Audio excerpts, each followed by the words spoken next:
entrelazar con lo que a partir del día lunes vamos a ver de las exposiciones de ustedes y sus compañeros. Y vamos a ver exactamente el sistema de protección interamericano, que es lo que usted está viendo ahorita con la sentencia de la Corte Interamericana de Derechos Humanos.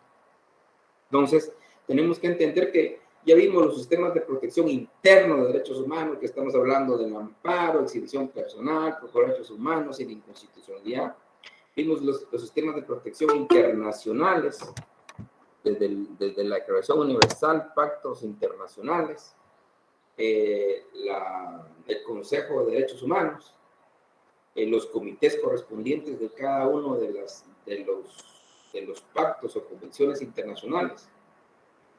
Pero ahora también hay sistemas de protección regionales. Está el sistema europeo, el sistema africano, el sistema de los países árabes y el americano, que es lo que nos corresponde a nosotros. Y es lo que más se escucha en los medios de comunicación es la mencionada Corte Interamericana de Derechos Humanos, la Comisión Interamericana de Derechos Humanos.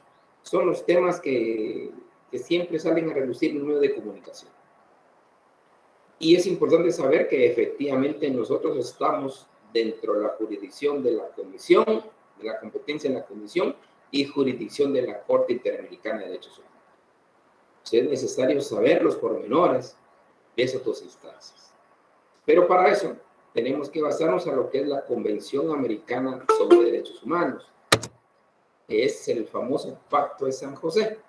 El Pacto de San José. El Pacto de San José, pues efectivamente se creó en el año de 1969, pero entró en vigencia hasta el año de 1978. Y nosotros podemos ver que el Pacto de San José, pues tiene tres partes como una constitución. Creo que el Pacto de San José tiene esas tres partes. La primera parte que contiene la obligación de los estados y los derechos civiles y políticos. El Pacto de San José efectivamente tiene los derechos individuales, los civiles y políticos. Los derechos económicos, sociales y culturales, o los derechos colectivos, estos se vinieron a anexar a través de un protocolo denominado de San Salvador. Este protocolo de San Salvador fue en el año de 1988. El protocolo de San Salvador, en ese protocolo donde se contienen los derechos colectivos. O sea, los derechos individuales los tenemos en esta, pero los derechos colectivos los tenemos que buscar a través de ese protocolo de San Salvador, que el protocolo es un anexo que se hace al pacto. Entonces, ahí tenemos tanto los derechos individuales y los derechos colectivos. La Convención Americana, vigente del año 1978, manifesté que tiene tres partes. La primera es de los derechos civiles y políticos. Lo segundo es lo que nos interesa hoy día, los medios de defensa que se tiene, que aquí contiene la Comisión Interamericana y contiene la Corte Interamericana de Derechos Humanos. Y una tercera parte, pues, que tiene las disposiciones generales de esta Convención Americana, denominado Pacto de San José. Pacto de San José porque efectivamente se firmó en el año de 1969 en San José de Costa Rica. Por eso es el Pacto de San José. ¿Y quién no habla del Pacto de San José? Claro, si el Pacto de San José, usted lo puede ver, los primeros artículos hablan del Estado, de la obligación de los Estados de respetar los derechos. Después el artículo 4 nos habla del derecho a la vida, el artículo 5 el derecho a la integridad, el artículo 6 prohibición a la esclavitud y servidumbre, el artículo 7 derecho a la libertad personal, donde dice toda persona detenida o retenida debe ser llevada sin demora ante un juez u otro funcionario autorizado por la ley para ejercer funciones judiciales y tendrá derecho a ser juzgada dentro de un plazo razonable o a ser puesta en libertad. O sea, esto es el mandamiento para lo que hoy tenemos como Constitución. Toda persona privada de libertad tiene derecho a recurrir ante un juez o tribunal competente a fin de que éste decida sin demora sobre la legalidad de su arresto o detención y ordene libertad si el arresto o la detención fueran ilegales. El artículo 8, muy importante, que tiene el Pacto San José. El artículo 8 contiene la famosa tutela judicial efectiva. Todo aquel que de una u otra manera se inmiscuye en el ámbito de la justicia, siempre tiene ese artículo 8 del Pacto San José, que se habla efectivamente de garantías judiciales. Y dice, toda persona tiene derecho a ser oída con las debidas garantías y dentro de un plazo razonable por un juez o tribunal competente, independiente e imparcial, establecido con anterioridad por la ley. Ojo, estamos hablando del juez natural. En la sustanciación de cualquier acusación penal formulada contra ella o para la determinación de sus derechos y obligaciones de orden civil, laboral, fiscal o de cualquier otro carácter. Y ya la Corte Interamericana de Derechos Humanos determinó que el artículo 8 efectivamente son para todas las materias, no solo penal, para todas las materias. Dice, toda persona inculpada de delito tiene derecho a que se presuma su inocencia, mientras no se establezca legalmente su culpabilidad. Estamos hablando de la presunción de inocencia. También dice, toda persona tiene derecho en plena igualdad a las siguientes garantías mínimas. Estoy leyéndoles el artículo 8 del Pacto San José, que nos habla lo que es efectivamente la tutela judicial efectiva. El artículo 8 es muy famoso, tramitado en la Corte de Constitucionalidad, digamos en la Corte Interamericana de Derechos Humanos, y algunos tribunales o jueces que así lo consideren, siempre invocan el artículo 8 del Pacto San José. Dice, el derecho inculpado a ser asistido gratuitamente por un traductor o intérprete, comunicación previa y detallada al inculpado de la acusación formulada, concesión al inculpado de defenderse personalmente o de ser asistido por un defensor de su elección, derecho irrenunciable a ser asistido por un defensor proporcionado por el Estado, defensa técnica y defensa material, derecho de la defensa de interrogar a los testigos presentes en el tribunal, derecho a no ser obligado a declarar contra sí mismo ni declararse culpable, es un derecho, derecho a recorrer el fallo ante un juez o tribunal superior. Dice, la confesión del inculpado solamente es válida si es hecha sin coacción y amenaza. Este es un tema interesante. Dice, el inculpado suelto por una sentencia firme no podrá ser sometido a un nuevo juicio por los mismos hechos. Recuerda lo que vimos del nevis in idem. El proceso penal debe ser público, salvo en lo que sea necesario para preservar los intereses de la justicia. Entonces, aquí tenemos también principio de legalidad. Nadie puede ser condenado por acciones o omisiones que en el momento de cometerse no fueran delictivos según un derecho aplicable. O sea, si se dan cuenta, son los derechos humanos que ya hemos visto. Pero esto ya lo contiene el famoso Pacto de San José. El derecho a la reunión, derecho a la asociación, derecho a la protección de la familia, derecho al nombre, los derechos del niño, derechos a la propiedad privada. Toda persona tiene derecho al uso y goce de sus bienes. La ley puede subordinar tal uso y goce al interés social. Ninguna persona puede ser privada de sus bienes excepto mediante pago de indemnización justa o por razones de utilidad pública. Nos está diciendo ahí el derecho a la propiedad privada, los derechos políticos. O sea, aquí tenemos efectivamente los derechos individuales, los derechos civiles y políticos. Vuelvo a repetir, los derechos económicos, sociales y culturales están en el Protocolo de San Salvador del año de 1988. Eso también lo conseguimos en internet. Entonces, en este pacto, lo interesante aquí es lo siguiente. En este pacto, en esta convención, hay dos entes que se encargan de proteger los derechos humanos. Dos entes. ¿Y qué entes son? Uno es la Comisión Interamericana de Derechos Humanos. Les digo esto porque tiende a confundirse. Yo miro hasta en programas de televisión donde confunden a ambas. Comisión Interamericana de Derechos Humanos. Y la otra es la Corte Interamericana de Derechos Humanos. La Comisión Interamericana está en la sede de Washington, mientras que la Corte Interamericana está en San José de Costa Rica, su sede. O sea, hay dos entes que nos señalan bien el Pacto de San José. La Comisión Interamericana y la Corte Interamericana. ¿Cuál es la diferencia? Bien, la Comisión Interamericana es un ente estrictamente administrativo. Ojo, pero algo muy importante. Es el ente administrativo, pero en ese ente se hace investigación y es el único que puede llevar el caso a la Corte Interamericana. O sea, en otras palabras, usted como ciudadano quiere plantear una denuncia internacional contra el Estado de Guatemala. Ahorita vamos a ver los requisitos.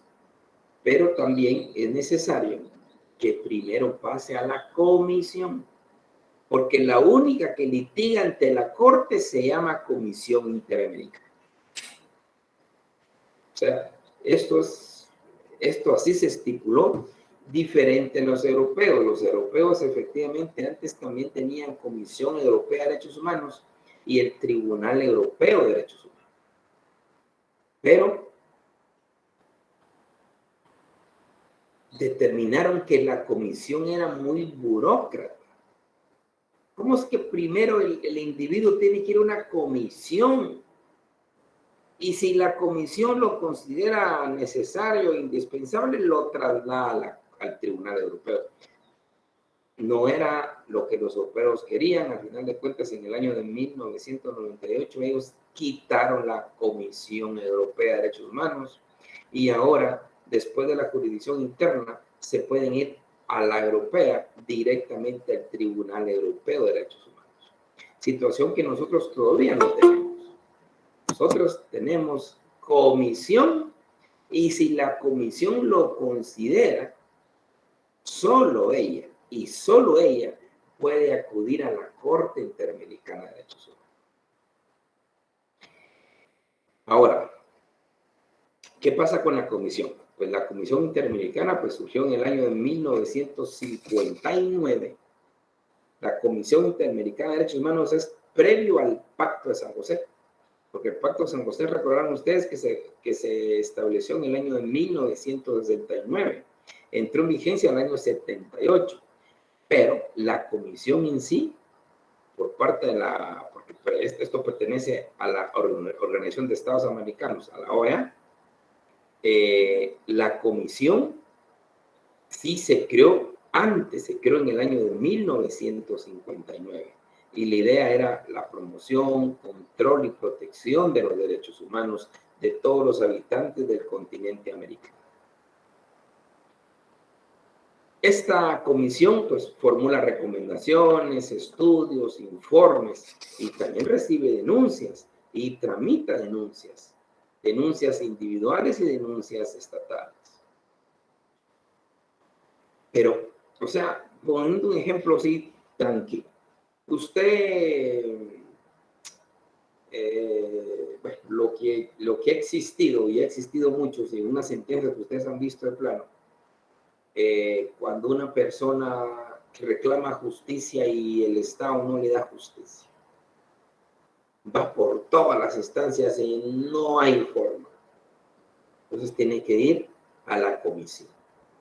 ¿Y qué hace en la comisión? Pues la comisión, en la página de la comisión, ya aparece un formulario para plantear denuncias. Y usted lo único que tiene que hacer es llenar el formulario y mandarlo por internet. Eso es lo que tiene que hacer. Entonces ya la comisión allá tiene que ver, hay dos pasos importantes. El de admisibilidad, un paso concretamente para determinar si se admite la denuncia, y el otro el procedimiento de fondo. Pero ojo, primero tiene que ver si se admite la denuncia. Y la denuncia pues tiene ciertos requisitos, que ahí lo dice el formulario, pero los requisitos indispensables que tenemos que saber es que ahí también hay definitividad. Se necesita forzosamente agotar todos los recursos internos establecidos por la ley interna, por la ley interna del Estado. Se necesita. Por ejemplo, acá, ir a acudir a una apelación, ir a una casación, ir al amparo, y el último recurso de aclaración de la CC, ahí ya usted finiquita el agotamiento de recursos internos con la aclaración de la CC. Entonces ahí usted tiene 6 meses plazo para acudir a la Comisión Interamericana. Bueno, insistir, la Comisión Interamericana es la única que se encarga de tramitar las denuncias de los particulares. Es la única. Usted, en otras palabras, usted no puede ir directamente a la Corte Interamericana. No se puede. No se puede. Primero tiene que pasar el caso a la comisión. Eso, por favor, que quede claro. En el ámbito de derechos humanos, en el ámbito del continente americano, en una denuncia de los derechos humanos contra un Estado, primero tiene que agotar los recursos internos, todos los recursos internos, requisitos sine qua non, y de ahí ya presentar su denuncia ante la Comisión Interamericana, que tiene un plazo de 6 meses. Y eso no lo digo yo, lo dice el mismo Pacto de San José. 6 meses para poder interponer la demanda ante la Comisión Interamericana. Haber agotado los recursos, aunque el pacto establece unas excepciones, que no se necesitan aceptar los recursos cuando no existen recursos en el ámbito interno o está siendo demasiado tardío el proceso. Entonces, son las 2 excepciones que se tendrán que ver que la Comisión Interamericana en el proceso de admisibilidad tendrá que establecer si se cumplió, si es necesario cumplir en este caso concreto todos los recursos, o definitivamente la comisión se lleva la idea de que es imposible cumplir con los recursos, o el proceso está demasiado tardío y ahí no va a haber justicia. Entonces ya entramos a la Comisión Interamericana y cualquier persona puede pedir medidas cautelares. Se llama, ante la comisión son medidas cautelares. Y la comisión puede establecer la gravedad de la situación, la urgencia y un daño irreparable. Si la Comisión Interamericana establece una gravedad fuerte de la situación, una urgencia y un daño irreparable, prácticamente ahí la comisión puede emitir medidas cautelares a favor de determinada persona y el Estado lo tiene que cumplir. Ya después se dan el paso de admisibilidad y el de fondo. La admisibilidad, pues el Estado tiene, desde el momento admitida la denuncia, pues se le manda al Estado notificar, se le da 3 meses para que pueda exponer sus consideraciones. Después se crea un grupo de trabajo y ese grupo de trabajo es el que decide a la larga admitir o no admitir la denuncia. Si se logra admitir la denuncia, entonces pasamos a un proceso de fondo. El proceso de fondo es que se les da 4 meses de audiencia a las partes, a ambas partes. Puede haber una investigación in loco o una investigación en el lugar. Puede ser la evaluación de los alegatos y después determinar una resolución por parte de la comisión. Y después la comisión misma le otorga un mes al denunciante para, si el denunciante quiere, que ese caso lo conozca la Corte Interamericana. Y de ahí tiene 3 meses la comisión para presentar el caso ante la Corte Interamericana. Bueno, insistir, acudir a la Corte no se puede por sí solo. Forzosamente tenemos que acudir primero a la Comisión Interamericana.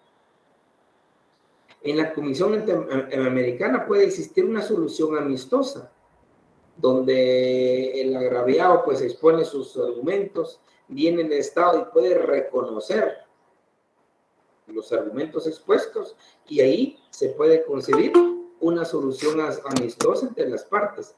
Ya no solo se logra una justicia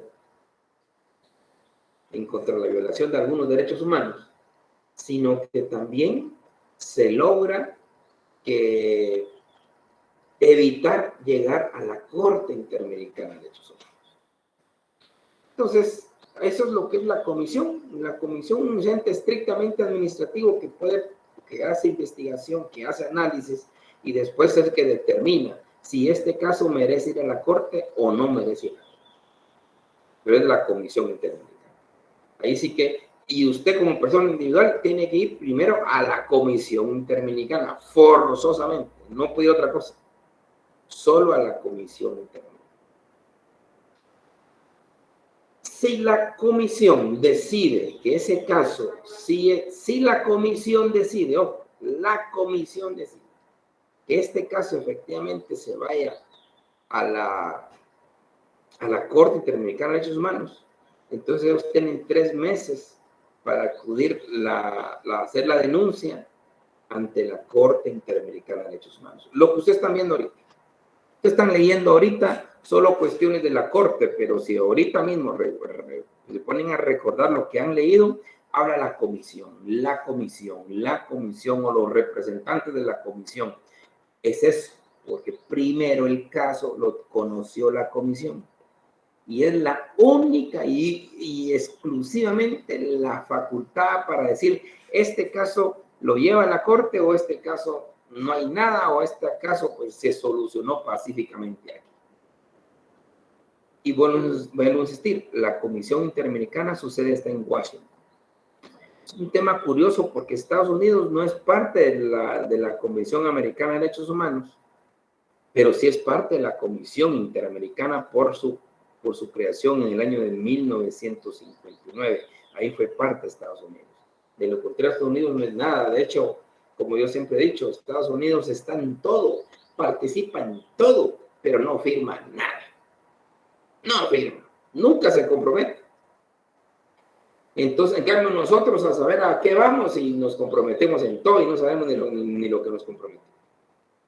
Entonces, ya después si la comisión decide acudir a la Corte Interamericana por su caso, entonces efectivamente tenemos que reconocer algo también muy importante, es que la competencia de la Corte es eminentemente facultativa. ¿Qué quiere decir con eso? Que para que la Corte conozca un caso contra un Estado, este Estado forzosamente tuvo que declarar abiertamente y por escrito la aceptación de la jurisdicción de la Corte Interamericana. En otras palabras, la Corte no va a juzgar a algún Estado que haya expresado que sí acepta tener la jurisdicción de la Corte. Puede haber estados como Estados Unidos, no es parte de la convención, ni mucho menos de la Corte. Entonces, hagan lo que le hagan. No va a prosperar una denuncia contra el gobierno de Estados Unidos, porque efectivamente allí no existe un reconocimiento de la jurisdicción. Se tiene que haber firmado. Sí, perdón, no sé quién me levantó la mano.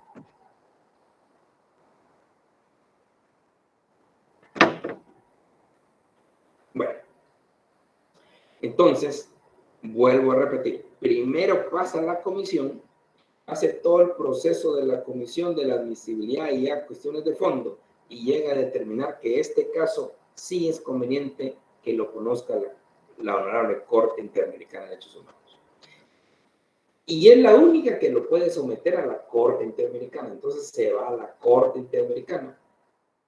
Y ahí, vuelvo a insistir, la Corte solo va a tener competencia únicamente, pero esto es exclusivo, únicamente si un Estado haya aceptado expresamente que se somete a la jurisdicción de la Corte.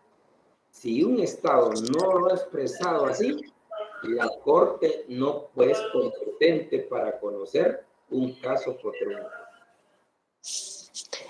En el caso de Guatemala, ¿nosotros aceptamos eso? Sí, Guatemala, sí, por eso Guatemala, por eso ustedes están leyendo muchas sentencias contra el Estado de Guatemala, porque el Estado de Guatemala sí aceptó la jurisprudencia, la jurisdicción de la Corte Interamericana de Derechos Humanos. Por eso están ustedes viendo las sentencias. Las sentencias son de la Corte Interamericana de Derechos Humanos.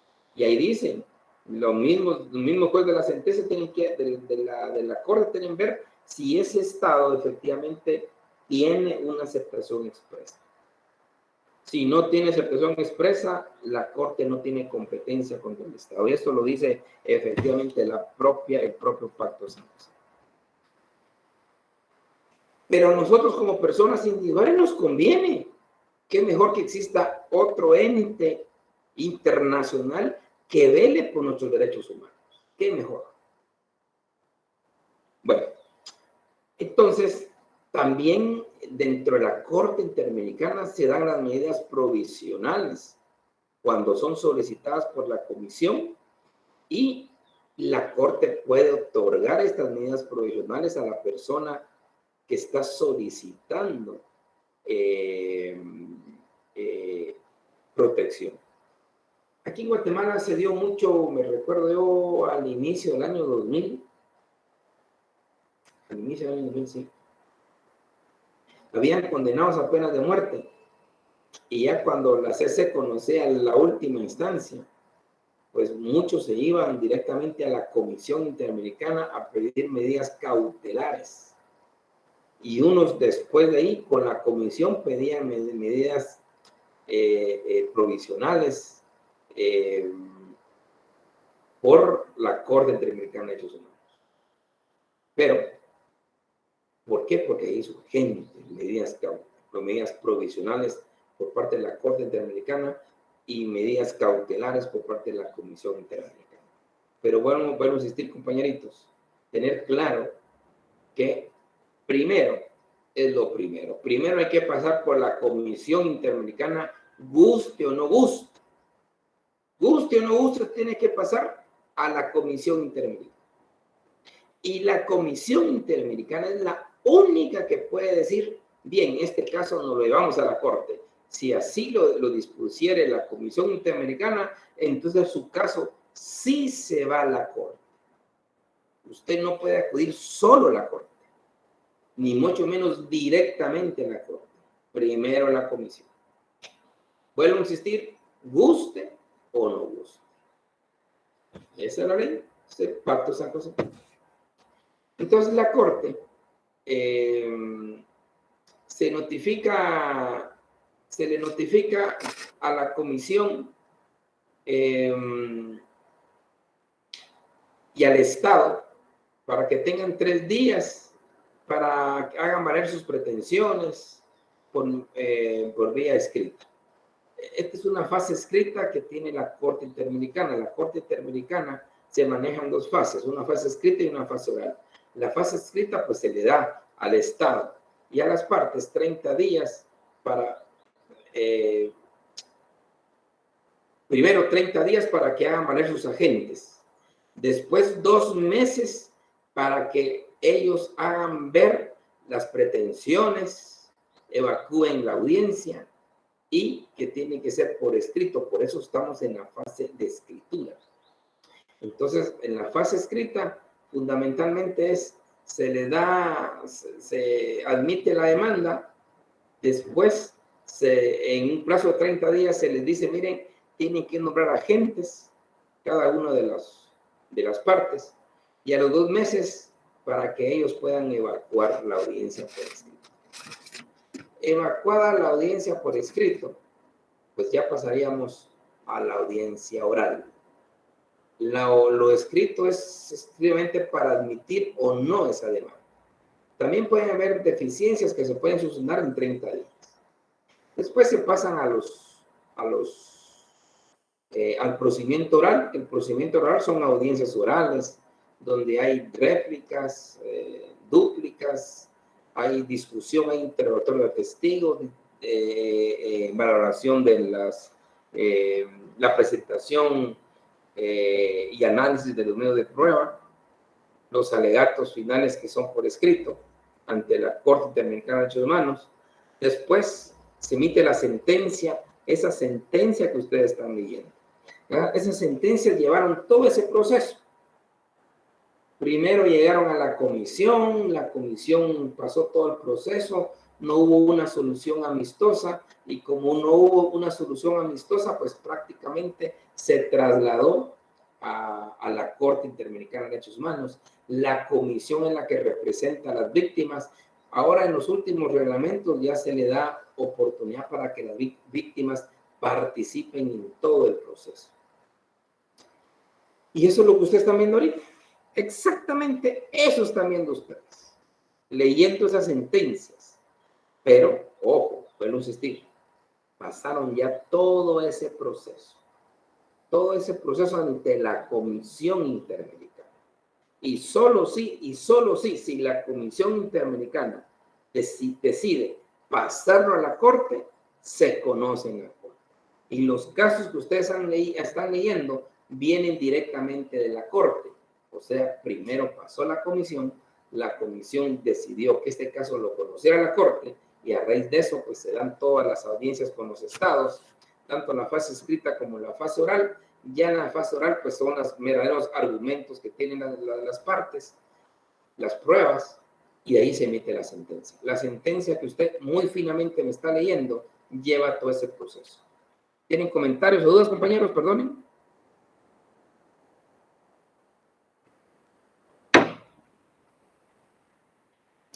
Licenciado, en relación a las sentencias que estamos leyendo, una de las cosas que me ha impresionado es en cuestión del tiempo, factor tiempo, porque la situación fue, por ejemplo, en el 90 y algo, y el caso llega al 2000, 2001, 2004, o sea, es impresionante también el tiempo que se llevan para darle una resolución a esto.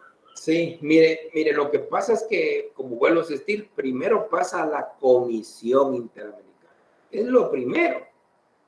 Es lo que los europeos hicieron, es lo que les dije. Los europeos dijeron, no, quitemos la comisión. Ellos sí quitaron la comisión. Ellos están directamente con el Tribunal Europeo de Derechos Humanos.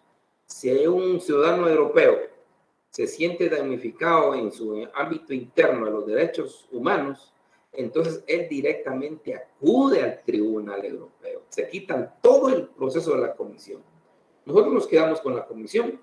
Yo no sé si algún día pues va a haber una reforma y en lugar de comisión pues se tenga Corte Interamericana.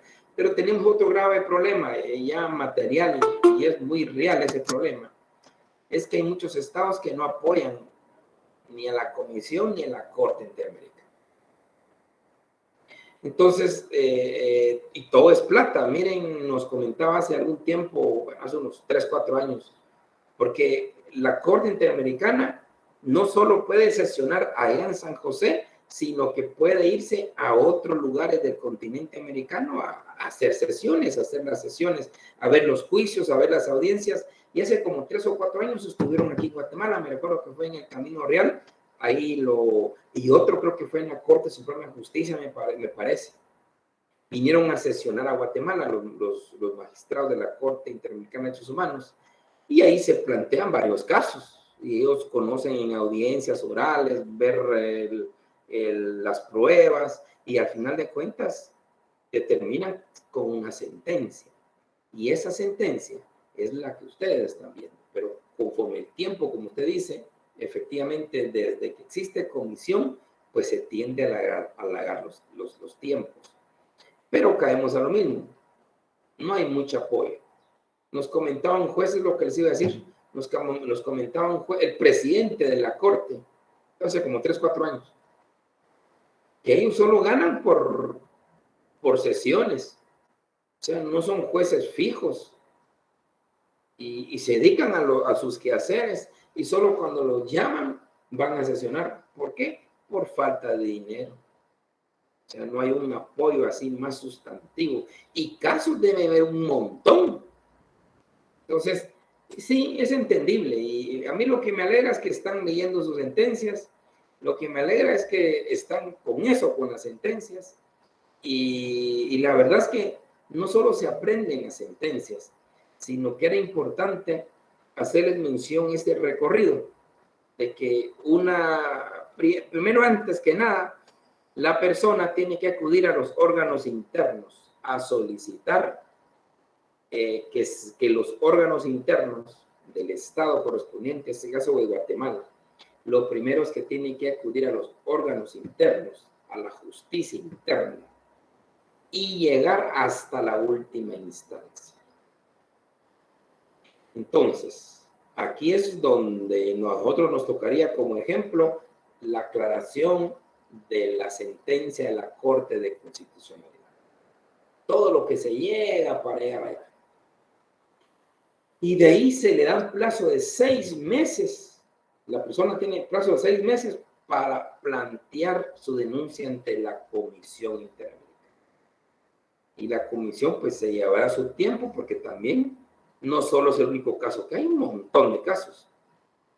Y puede hacer la investigación, puede llegarse a soluciones amistosas o puede ser que no, que la mayoría no llega a soluciones amistosas. Entonces, ¿qué dice la comisión? Vámonos a la corte. Y la corte pues también se lleva su tiempo porque hay varios casos y vuelvo a insistir, los jueces no están exclusivos. Solo sesionan y ganan, según nos comentó esta persona, solo y solo sí cuando hay sesiones. Entonces, ¿y por qué? Por falta de dinero. Dice que tienen una crisis bien complicada económicamente hablando. Bueno, jóvenes, ¿qué más?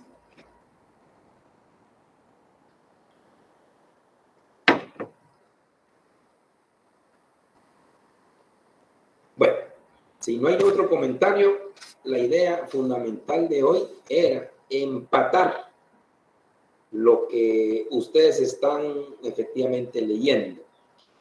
Y para eso, vuelvo a repetirles para el día lunes.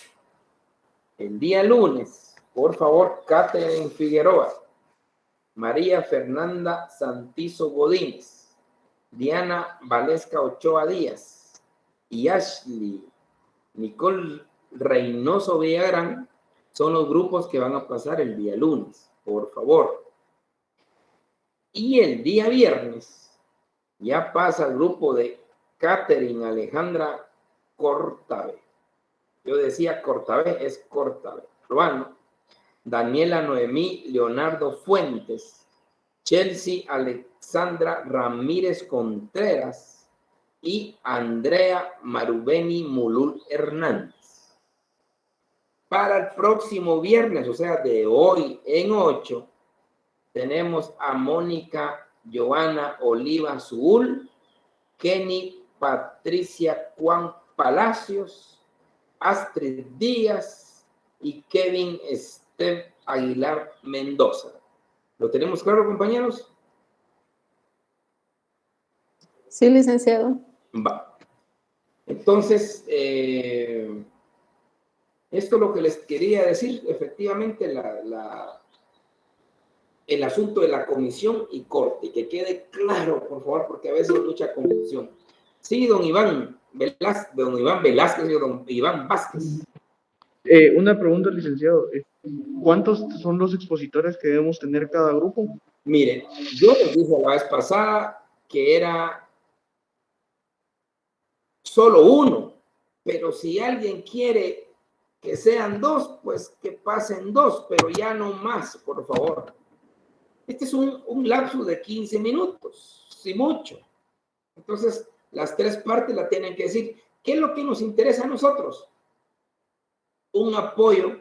Todos los apoyamos de todos. Ustedes exponen una sentencia que ustedes les tocó y que ustedes se lo van a exponer al resto de sus compañeritos, para que el resto de los compañeritos ya sepan que existe una sentencia de esa magnitud, qué es lo que dijo esa sentencia y de qué manera sancionaron al Estado.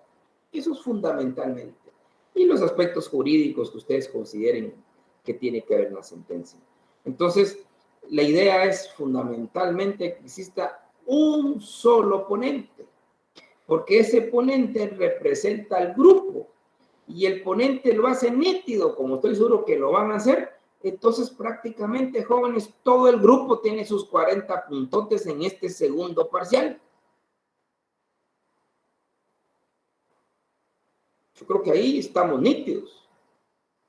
Y hablando del segundo parcial, creo que ya va a haber fecha para el 3 de octubre, el segundo parcial. Nosotros no vamos a tener exámenes, como ustedes saben, porque lo que va a valer va a ser la exposición del trabajo de estas sentencias. Y posiblemente vamos a pasar parte después que terminen los exámenes, porque yo creo que tiempo no nos va a dar. Por eso quisiera su comprensión, unos 10, 15 minutos, un solo expositor. Don Iván Velázquez, ¿estamos? Don Iván Vázquez, la cosa.